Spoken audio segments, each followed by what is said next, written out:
vai estar, enfim, dando palestras aí. Bolsonaro tá de tornozeleira. O Bolsonaro, mas é corrupto? Eu falei de corrupto. O que o Bolsonaro roubou? Eu não sei. Nem eu sei nem ninguém. Nem você e nem ninguém. Então, mas assim, é que eu não... realmente... Você acha que eu quero que feminista morra? Não. Eu quero que ela seja alcançada por Cristo e pare de apoiar, matar crianças dentro do ventre. Nicolas, você quer que o quê? Que o Lula... eu quero que ele pague pelos crimes que ele cometeu. E eu quero que, nem que seja nessa hora, na hora da cadeia, ele encontre Jesus, cara. Paulo não matava cristão? Fala, meu povo, como é que vocês estão? Vocês estão bom? Mais um vídeo aqui no canal e é o seguinte, nesse vídeo eu quero trazer um corte do Nicolas Ferreira, onde ele participou do Flow Podcast. E assim, ó, eu resolvi trazer esse corte porque, na minha opinião, é um dos cortes mais interessantes, onde eles fazem ali uma breve comparação entre as regalias do presidente Lula, quando ele foi preso, com as regalias do presidente Bolsonaro, agora que ele está sendo julgado, né? 2 pesos, 2 medidas. O Nicolas falou sobre, o Igor também deu os seus pitacos, mas enfim, vamos assistir aqui junto pra gente poder entender, beleza? Se você é novo por aqui, se você não é inscrito aqui no canal, considere ser inscrito, beleza? Aqui a gente fala sobre política em geral e tudo que tá acontecendo nesse mundo maluco da política brasileira, fechou? Considere ser inscrito que eu vou ficar feliz de ter você por aqui. Bora aqui pro vídeo, ó. Como é que se encaixaria a anistia nesse papo todo aí? Se a gente tá dizendo então, que a anistia galera é o tinha seguinte. O brasileiro, bicho, muitas vezes ele não para pra poder analisar as coisas. Tipo, ele tá até um pouco interessado, mas aí vem Palmeiras e Corinthians, o cara esquece. Então, assim, você tem que trazer algo, digamos assim, meio que pré-pronto pra ele entender. A anistia, de fato, é pra quando se há uma condenação e você tem a anistia daqueles crimes, ok? A anistia, de fato, agora, ela vai servir como, digamos assim, um instrumento jurídico pra anular os atos que até agora já ocorreram. Então, inclusive... Eu defendo que tenha reparação. Eu coloco isso no pedido de impeachment do Moraes. Pô, peraí, quem que vai devolver os 2 anos, os meses, perdão, que o autista ficou preso lá? O morador de rua ficou preso lá? Pô, o cara foi privado da liberdade dele. Então, assim, não vai ter nenhum tipo de reparação. Essa pessoa que tá, o Clezão, que morreu dentro da cadeia, é uma família agora que não tem um pai, não tem um marido. Quem vai reparar a vida desse cara? Não tem como reparar, bicho. Então seria anular todos esses atos. E a anistia, de fato, ela... digamos, um termo técnico, ela já foi aplicado para terrorista, foi aplicado para criminoso, a gente cometeu realmente assim, explodiu, como é que fala, aqueles carros que carregam dinheiro? Carro forte. Já explodiu carro forte, que sequestrou o embaixador, então a anistia foi ampla, geral e restrita para essas pessoas. Não dá pra gente dar um caminho de pacificação e falar, galera, vamos dar um primeiro passo de pacificar aqui o Brasil? Esses caras anistiados são os caras da ditadura. Sim, tá. Sim. Então, ó, vamos fazer o seguinte, de esquerda, tá? Não foi, todo mundo foi anistiado. Esquerda, direita, caramba, 4. Vamos dar um passo de pacificação. Vamos, então, ok, vamos reparar, vamos deixar isso aqui e vamos seguir. Cara, real, Igor, digo assim, talvez, bicho, você possa aí ter 1 milhão de data vênias comigo, não gostar de mim, não importa, cara. Esquece o mensageiro, foca na mensagem. A gente não tem mais nada pra se preocupar, irmão. Nós somos um país soberano. Quer dizer que então nós decidimos com independência as questões dentro do Brasil. Fala então, vai combater o Comando Vermelho lá no Rio de Janeiro, pô. Combate o PCC aqui em São Paulo aqui, pô. Fala aí, tô abrindo guerra contra o crime organizado no Brasil. Fala aí, Lula. O Dino, pô, que deveria ser o cara mais odiado pelo crime organizado no Brasil, ele desceu na favela da Maré como se ele estivesse descendo na Disney. Não pode mais agora, né? Mas tá descendo como se fosse na Disney, meu irmão.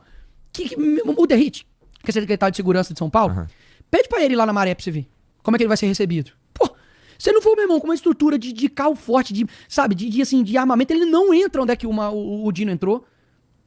Então será que nós não temos mais nada mesmo pra poder resolver? E outra coisa, ano que vem vai completar 18 anos do PT no poder. A culpa é toda do Bolsonaro? A culpa nunca é deles. Me fala um corrupto hoje que tá com tornozeleira, Igor. O Sérgio Cabral. Ele tá com tornozeleira? Tá. Mas ele tá onde? Tá em casa, lendo livro. Tá lá, lendo livro. Você é um influenciador quase, pô. Ele daqui a pouco vai estar, enfim, dando palestras aí. Bolsonaro tá de tornozeleira. O Bolsonaro, mas é corrupto? Eu falei de corrupto. O que o Bolsonaro roubou? Eu não sei. Nem eu sei nem ninguém. Nem você e nem ninguém. Então, mas assim, é que eu não... Realmente, eu não sei. Então vamos lá. Se ele tá preso... Vamos lá, ele tá tornozeleira eletrônica pelo quê? Qual que é o motivo da prisão domiciliar do Bolsonaro? Porque ele pode... Bom, ele tem uma porrada de coisa que tá acontecendo, né? Inclusive tem a ver com o papo dele não poder falar com um filho específico, que é o Eduardo Bolsonaro, que tá nos Estados Unidos, que teria articulado alguma coisa no caminho da gente sofrer as sanções do Trump ou da lei Magnitsky ser aplicada nos caras. E ele tá de tornozeleira pra ele não fugir que nem a Carla Zambelli. mas vamos lá. Quais que já foram as tentativas ou, digamos assim, indícios de que o Bolsonaro fugiria, bicho? Bom, eu também concordo contigo que não... que eu não descarto a possibilidade de ter uma porrada de decisão baseada em política e como isso vai aparentar e quais serão os efeitos disso, que nem teve com o Lula. Sim, eu tô querendo dizer o seguinte, É impressão minha ou o Igor, ele tem um viés ali mais pra esquerda, né? Parece que ele não quer se comprometer, né? Ele tem um pouco de medo ali de dar a opinião dele. Ou é impressão minha? Não sei. Quem transformou a prisão de cadeia para prisão domiciliar do suposto, ou praticamente o mandante da Marielle, que foi o Chiquinho Brazão, foi o Alexandre de Moraes. Transformou a cadeia, digamos, a pena dele para prisão domiciliar. É isso que eu tô te falando, a falta de proporção, cara, das medidas são muito grandes. Ah, não, porque um vai fugir, aí tem que ter tornozelo eletrônico, o outro matou uma pessoa, tá de tornozelo eletrônico, prisão domiciliar. A gente não tem ciência de proporção mais, não? Pô. Então, beleza, então todo mundo é igual, então, pô. Você não difere em nada do Champinha. Eu suponho que eu tenho bastante diferença. Sabe por quê? Não, vamos lá. O Bolsonaro não pode dar entrevista, beleza? Sabe quem dá entrevista? Inclusive dentro da cadeia, o Lula. O Lula não pôde ir. O Marcola, Suzane Richthofen, Champinha. Do irmão, eu acho. Não, ele foi liberado pro enterro do neto dele, não? Acho que foi. Eu acho que não. Deixa eu ver. Vamos ver. Justo ver. O Lula foi liberado. Quem foi? Foi a esposa dele que morreu? Não, o neto dele, não, bicho. Liberado pela justiça, Lula participa de velório do neto em São Paulo e retorna ao PR. Eu não lembro, mas teve um... Não, e eu acho, sei lá, justo. É o momento do luto da pessoa, por mais que com o que você planta, você colhe. Só pra não ficar falando merda, Jean, descobre aí se ele teve algum tipo aí de sanção nesse sentido de não poder ir no... Não, um fato é, o Lula deu entrevista dentro da cadeia. Ponto. Segundo fato, Marcola, Champinha, Suzane Richthofen também. No enterro do irmão. Ah, do irmão. Ele foi do neto, não foi impedido do irmão. Então, assim, cara, nesse âmbito de proporções, o Bolsonaro não pode dar entrevistas. Com qual motivo? Porque, vamos lá, tá. Tornozelo eletrônico, ele não fugiu. Tá, mas... Não, mas aí eu entendo. Você tem. Eu digo assim, então, de um lado você tem, tá, ele não vai usar o tornozelo eletrônico que é esquisitaço daí. Tu não pode dar entrevista, mas aí os caras querem pegar no pé dele porque postaram a entrevista na internet e é confuso de fato. Sim, aí eu digo assim, tá, ele então tá com tornozelo eletrônico e o argumento é de que pra ele não fugir. Tá, e o impedimento de entrevista, qual que é o argumento? É uma boa pergunta. É uma boa pergunta, né? É isso que as pessoas muitas vezes não fazem. Pensar. Só pensar. E vamos lá. A ideia da anistia beneficiaria o Bolsonaro diretamente também. Cara, né? Depende. Existem projetos. Ninguém ainda sabe qual é o projeto que vai ser colocado em pauta, tá? Eu nunca li o projeto pra saber de fato qual é a abrangência dele. O Bolsonaro já falou diversas vezes que, cara, se o projeto, tipo assim, com anistia ampla, geral e restrita, não me abordar, que seja. Vai, porque eu sei que tem pessoas inocentes que estão sofrendo e, enfim, ele meio que sacrifica nesse sentido. Por um outro lado, eu acredito que o que eu estou buscando e lutando é para que tenha anistia ampla, geral e restrita. Não é possível que você tenha terrorista, gente que foi criminoso na época do regime militar, que saqueou banco, que sequestrou embaixador, possa ter anistia, e um cara que, o cara deu um golpe, que nem foi golpe, ele tramou, e o cara vai tomar, enfim, uma condenação de que eu não acho que vai ser menos do que 40 anos. Se um pé rapado, com todo respeito, foi lá e fez merda, quebrou um vidro e tomou 17, o Bolsonaro, que é o mentor, vai tomar quanto? Vai ficar um tempão. Mas tu acha, assim, existe alguma chance de passar algum projeto de anistia, cara, da maneira como o jogo tá posto? Cara, vamos lá. Existem pressões. Você tem, obviamente, agora decisões que os Estados Unidos está tomando sobre pessoas que estão fora do país dele, mas que diz respeito a empresas americanas e o relacionamento delas com essas pessoas, e que isso pode, obviamente, influenciar o Hugo Mota, Davi Alcolumbre. O próprio Barroso abaixou o tom, né? Até pouco tempo perdeu, mané, numa mola. E ontem tava... Não, é porque eu acho que a gente... Então, assim, o tom mudou, não sei o que aconteceu, né? Deve ser porque, enfim, foi descoberto aí que tem... Eu acho que... Como é que é mesmo, pra não falar besteira aqui também? Acho que ele tem uma empresa, né, de... Família de Barroso tem imóvel de 22 milhões sob risco de sanção nos Estados Unidos. Então, assim, talvez, eu não sei. Isso pode ter sido isso que mudou de tom. Então, você pode ter isso no jogo que pode alterar a vontade política dos caras de pautar essa anistia. Até mesmo o impeachment do Moraes, tá certo? Com o meu pedido, dá 30 pedidos. Já são 29, tá bem? Então, assim, cara, mais uma vez, eu não tenho nenhum problema, bicho. E eu tô, bicho, graças a Deus, cara, que Deus olhou pra mim, teve graça, misericórdia pra cuidar de mim, porque eu não mereço um pingo daquilo que eu tenho muito mais do que eu mereço, cara, assim, saí de uma favela, velho, acabando do Pai Tomás, meu pai começou vendendo coxinha, a minha mãe trabalhava no 12BI, que era um supermercado, colocando 8 ou 9 horas por dia, aquele saco, sabe, de coloca soja, não sei o que, um monte de coisa, sementes, e me tornei deputado federal, cara, assim, o Elon Musk me segue, compartilhou um vídeo meu, assim, o presidente da República, já estive no Palácio do Planalto, como vereador, aprovei 9 leis, deixei lá. Até hoje não tem nenhuma linha sobre corrupção minha, sobre emenda. O que os caras têm pra falar que seu primo foi pego com 30 quilos de maconha. Falei, mas daí? Imagina você responder por toda merda que teu parente faz. Eu tenho algum relacionamento com isso? Tive alguma coisa a ver? Ah, mas você mandou milhões de emenda. Depois eu passo contato dele pra você. Tô zoando. Tô brincando. Eu falei, pô, o meu primo é um primo que eu vejo em casamento, em velório, tenho um relacionamento com ele. E outra, mas você mandou emenda pra cidade. Cara, coincidência ou não, foi a cidade que eu mais tive voto proporcional em Minas Gerais. Quase 40% da cidade votando em mim. Então eu mandei. E por outra coincidência, o pai dele era candidato a prefeito e perdeu. Então o dinheiro que eu mandei pra lá não foi nem pros caras que eles estão falando que eu fui. Então assim, por essas e outras, que eu vejo que eu conquisto a confiança das pessoas, não, Igor. Cara, eu não sou tipo assim, nossa, você é radical, você não conversa com ninguém, eu converso com todo mundo, cara. Eu só não converso com o Janones, por insalubridade. Tirando isso, cara, eu converso com qualquer pessoa, cara. Porque, Igor, eu não olho pra esquerda e falo assim, ai, eu odeio vocês, quero que vocês morram, quero que vocês vão pro inferno. Não, cara, eu quero que o mesmo Deus que me alcançou e falou, olha, você não merece, assim como ele. Porque, deixa eu te dar uma história aqui, se eu não me engano, é de Felipe Neri. Se eu não me engano, ele era um rei e tal, uma autoridade, e ele tava numa praça e viu um ladrão indo pra cadeia. E ele chega e fala assim, ó, lá se vai, Felipe Neri, se não fosse a graça de Deus.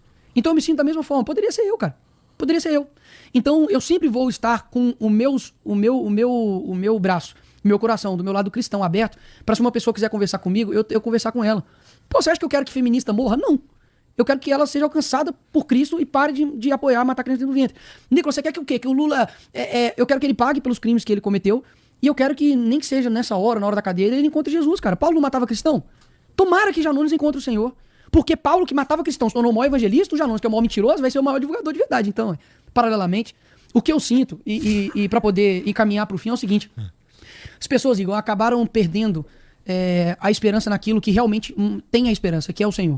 As pessoas transferiram pra política a responsabilidade das atitudes delas individual. Isso é muito fácil, né? Fulano de tal me salva, fulano de tal vai salvar meu filho, fulano de tal vai cuidar da minha família. Cara, a política não tem a capacidade de redenção. Ele nasceu num país invadido.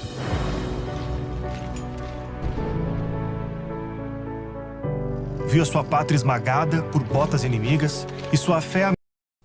Quem faz isso, eu acredito como cristão, é o Senhor, cara. Ponto. Ele fez isso na cruz, morreu, me sacrificou por mim, e nele eu tenho a salvação. Agora, quantos lares, bicho, não foram destruídos, tipo assim, de não querer conversar, de não querer, sabe, por conta de uma coisa que é vã esperança. Você pega Salomão, inclusive, eu trouxe esse livro aqui, ó, que chama Meditações em Provérbios, e eu quero te dar, ele é de Charles Spurgeon. Obrigado, cara. Ele é considerado o príncipe dos pregadores. Aqui são 22 provérbios que fala sobre amor, sobre caridade, sobre humildade, sobre, enfim, amizade, e eu quero te dar esse livro. Obrigado, cara. Porque Valeu. Esse cara realmente ajudou muito a mudar minha vida, junto com vários outros, C.S. Lewis, Bonito.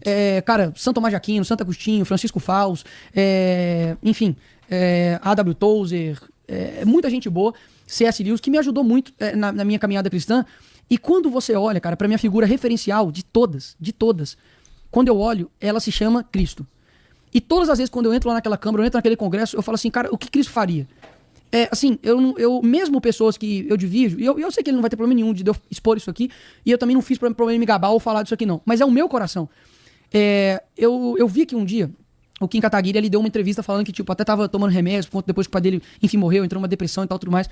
E eu lembro que eu vi aquilo ali, cara, eu falei, bicho, caramba, velho, se eu perder meu pai, né, ele falou assim, cara, não, eu sou deputado federal agora, fiz isso, meu pai não pôde ver. E hoje eu, como pai, eu olho e falo assim, cara, e eu perdi também um tio que eu considerava um pai, e eu lembro que quando eu tava indo pro meu casamento, nunca tinha acontecido isso comigo, a minha ficha caiu, cara. Eu falei assim, caramba, velho, meu tio não vai me ver casar. E ele não me viu virar deputado federal. E eu senti a dor dele. E numa proporção bem menor, né? Porque era o pai dele. No caso dele, E aí tinha um livro que eu li que chama A Anatomia do Luto, que é de C.S. Lewis. E me ajudou muito. E aí, no primeiro, acho que mês, ou sei lá, de congresso, eu fui, dediquei pra ele e entreguei. Falei, Kim, lê aí, cara. Eu acho que vai ser bom, foi bom pra mim e tal. E depois, sei lá, de um mês ele leu. Falou, cara, obrigado. Tipo, minha visão, pelo menos sobre você, tá diferente. Então, se as pessoas soubessem, as pessoas que eu converso, elas se assustariam. Porque, cara, foi isso que Cristo fez. Eu não fico andando com corruptos. Porque Jesus andava com discípulos. Mas, quando ele tinha oportunidade, tanto ele ir até, quando uma pessoa ia até ele conversava, cara, ele estendia a mão pra prostituta, pro fariseu. Você tá entendendo? Então, assim, a política pra mim, ela é um meio de eu poder colocar Cristo naquilo, cara. Porque isso foi que de fato mudou minha vida. O que mudou minha vida não foi a política, cara. Tipo, de transformar o meu caráter, de transformar quem eu sou.